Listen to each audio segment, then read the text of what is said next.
Hey everybody, welcome to the warbossfitz channel, and today we're going to be doing a little bit of a bonus episode on 3D kit bashing.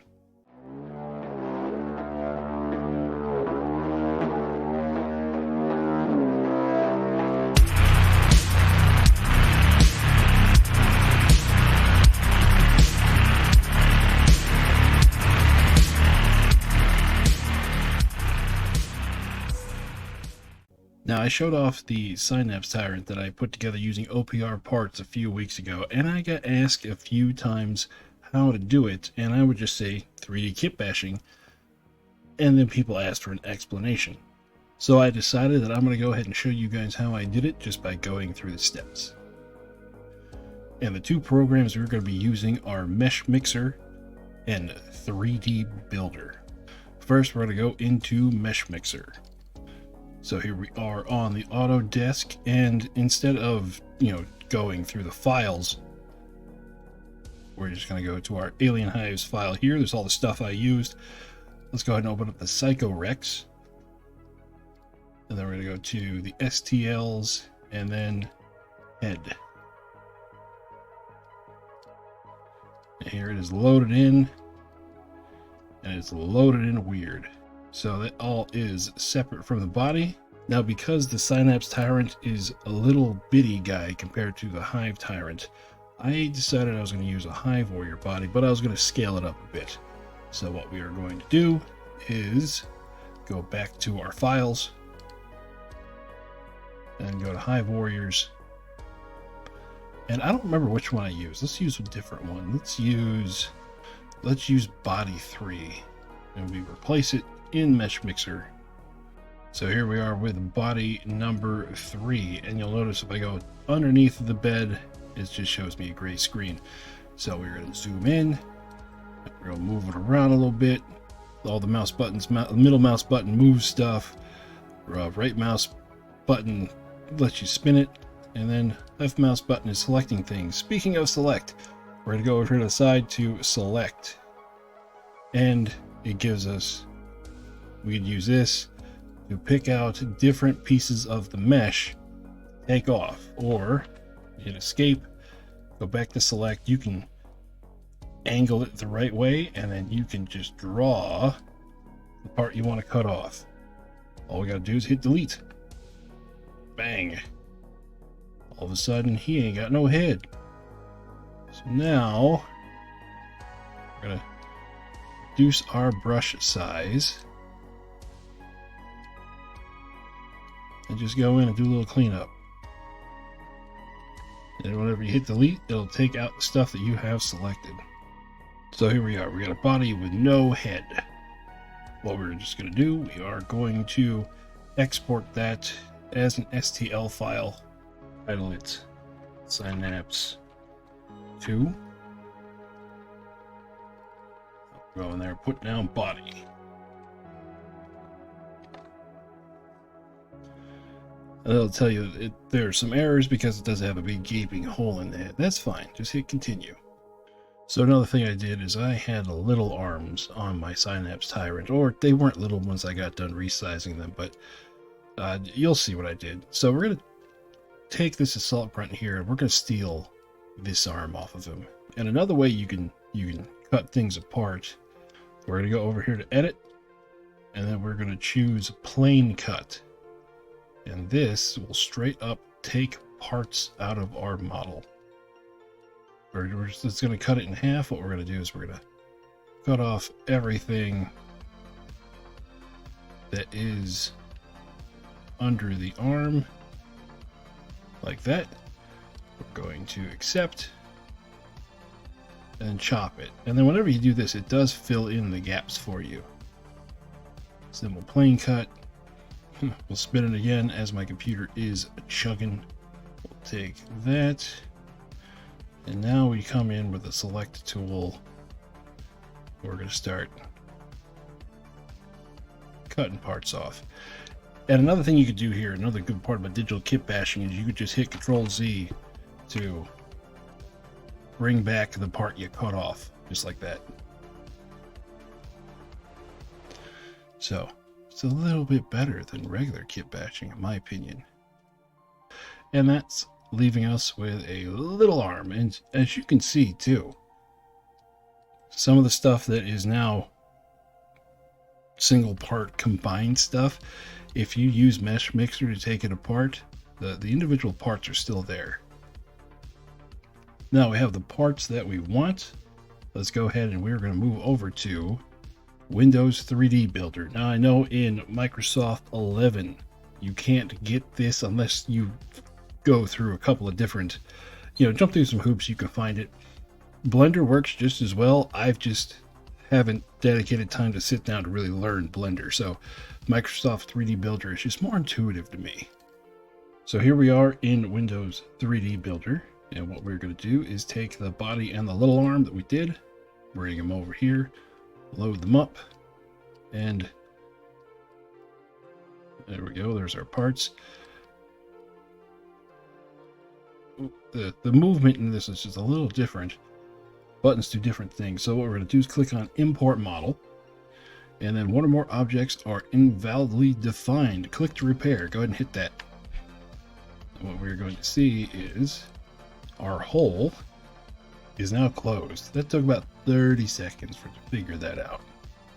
Along with over on this over here, all of our little offcuts and the hole we put in the back is now closed as well. So now what we get to do is put it together. Click on the body, and then we are going to spin it to be standing up.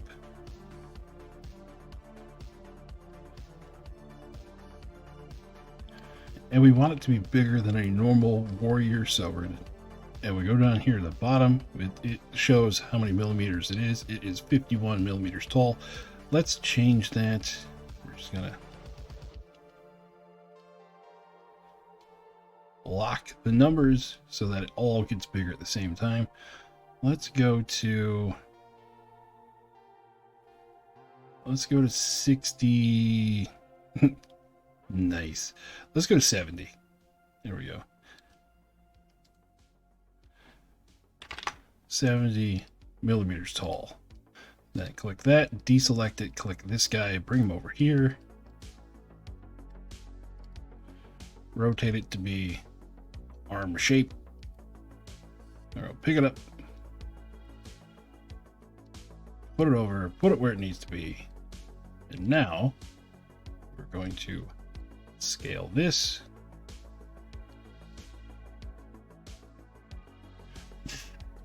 Put it where it should be. Forward a bit. Out a bit. Up a bit. And kind of leaves us with a weird gap there.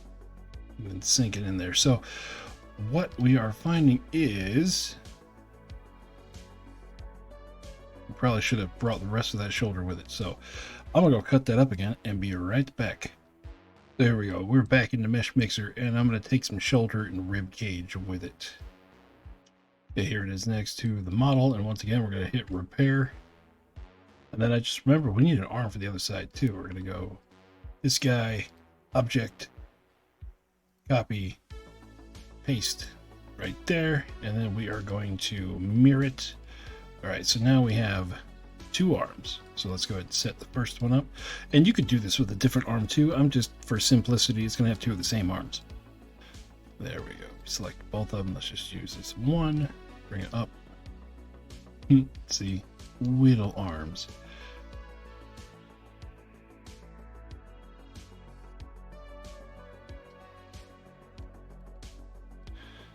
That looks about right. Let's do 20.5, accept.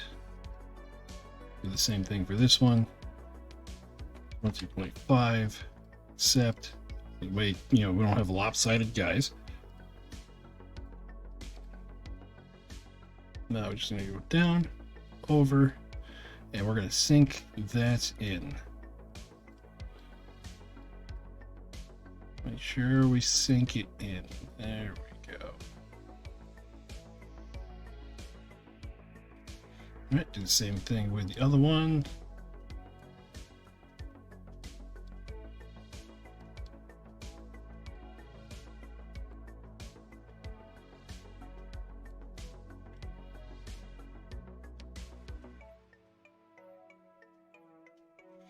All right, that's sunk. So now we got these. We're just going to select all 3 pieces and go to edit and merge. It took a little bit, but now we have 1 piece. Ta-da! All we got to do is put it in the head. So we go back to Psycho Rex, STL files, and head. Import model. It says this one's invalidly defined too. There's probably some pinpoint hole in it. So let's pair. There we go. So we have to spin it. So now you're going to see me finagle and get this thing in there. There we go. Just a bit too big. So we are going to go to scaling, and we're just going to drag this one until it looks good.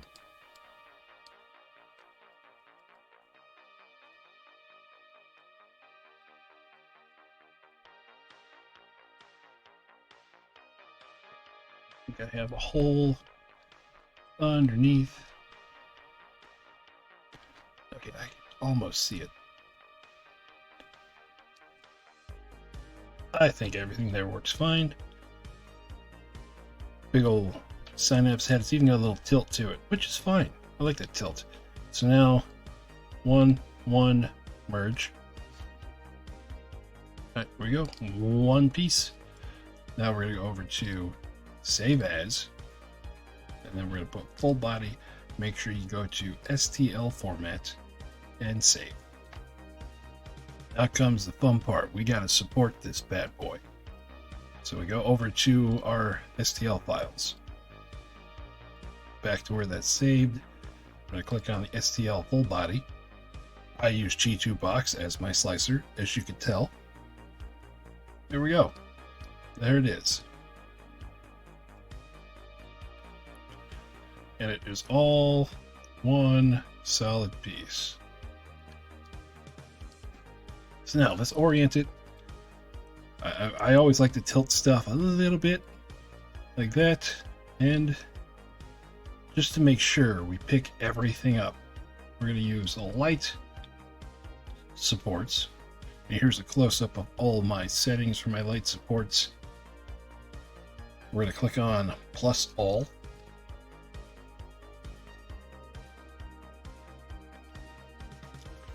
Bam. Look at that. Look at that spaghetti. Now we get to go in and look. Everywhere where you see, it's easier to see when you're zoomed out. Everywhere you see these little dingers here, little sideways ones, that shows you something that's not supported. So we're going to go in. There might be a pixel hanging down there. That's fine. Nothing in crazy areas. What we're going to want to do, what I usually like to do, is go under the model, then go to medium supports. Here's my settings for medium. And just the spots where it's going to start pulling first, which is usually back of the feet. I'll put 1 there, and just kind of scatter a few on the feet. And in case there's anything else like the tail here, I'll do 1, 2. I'll just line the tail.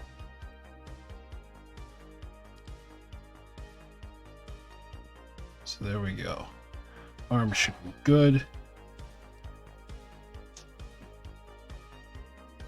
We're set here. I'm going to move them back a little bit. And then what I like to do with these single models is we're going to go to STL files. I like to put the bases right there with them. This guy's on a 50. So we do this. And this is how I do my bases. Not mirror, scale. Unlock it.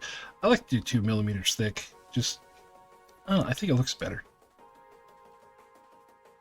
And rotate that up 90. Go here. Go here. Medium supports. Ta-da. And then boop, boop. Add a few extra on the rim just to make sure.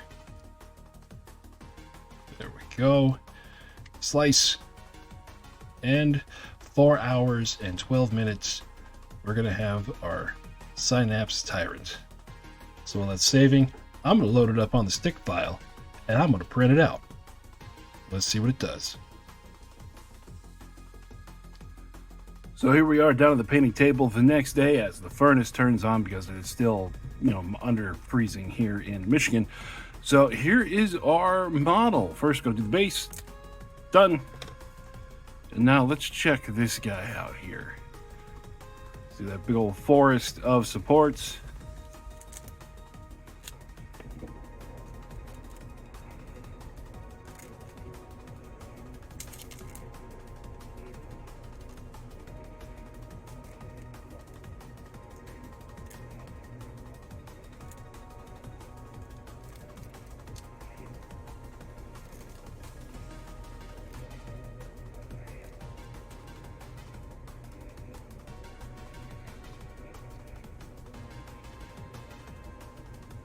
There we go. We now have a second Synapse Tyrant all done up and cured and ready to go.